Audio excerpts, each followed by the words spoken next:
You're entering into kind of a big season. Do you feel the pressure? Can't you see it? I see it. You see it? It's dripping off of both of you. We'd feel more pressure if we didn't have a plan, I think. Well, let's talk about the plan. What is the theme of the season? Facing the ghosts of your past. And how that helps you move on to the future.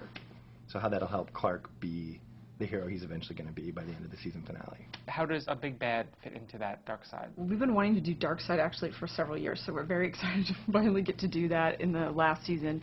But it will be different than we have done some villains in the last couple of years, so it won't be one person who comes in for the whole season.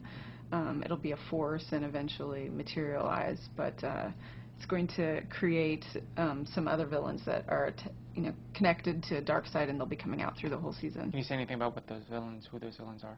We're going to have a character named Gordon Godfrey who shows up, and then a character named Assad, and obviously we hinted in our season finale last year at Granny Goodness.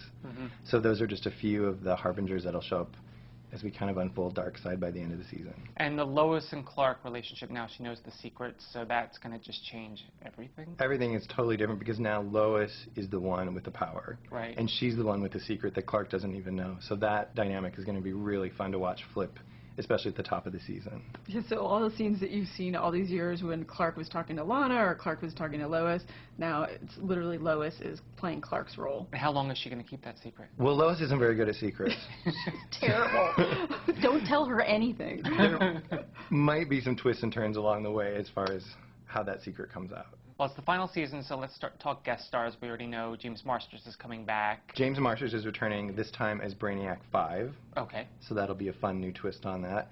John Schneider's returning for right now, so far, 3 episodes. And we've already shot some of his footage, and it will bring a tear to your eye. It's really, really powerful. We're dying to have him come back, and when we all saw him on film, it was like, oh, thank God this happened.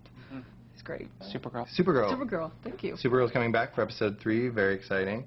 And we have a few people we're hoping to bring back and that are kind of in the pipeline, but nothing's close, so we can't really talk about them yet. Everybody is going to ask Michael Rosenbaum, how many dinners do you have to take him out to before he finally says yes?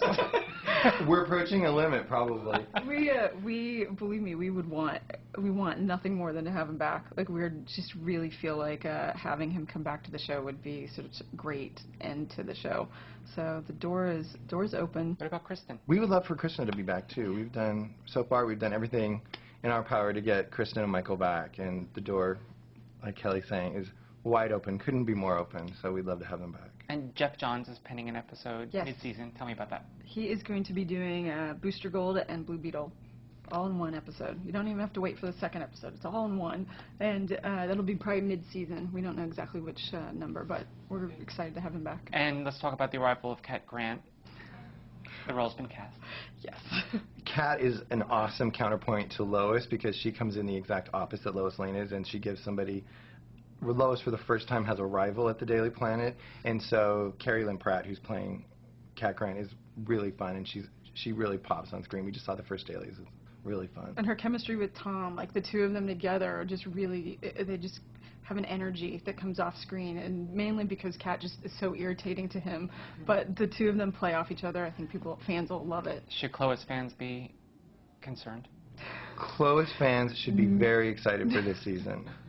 Okay, so this is it a triangle you're sort of setting up between them, or is it just more of comic relief between Kat and Clark? I think it's going to take a couple. It's going to take a couple shifts as we get to know Kat better. She's going to try a couple different tactics, right? And so I think that'll definitely play into the triangle between Lois and Clark. You know what the final scene of the show series is going to be, I'm sure. Yes. Yeah. Is it going to involve Clark flying, Superman flying? Tight. We all know how the Superman legend ends.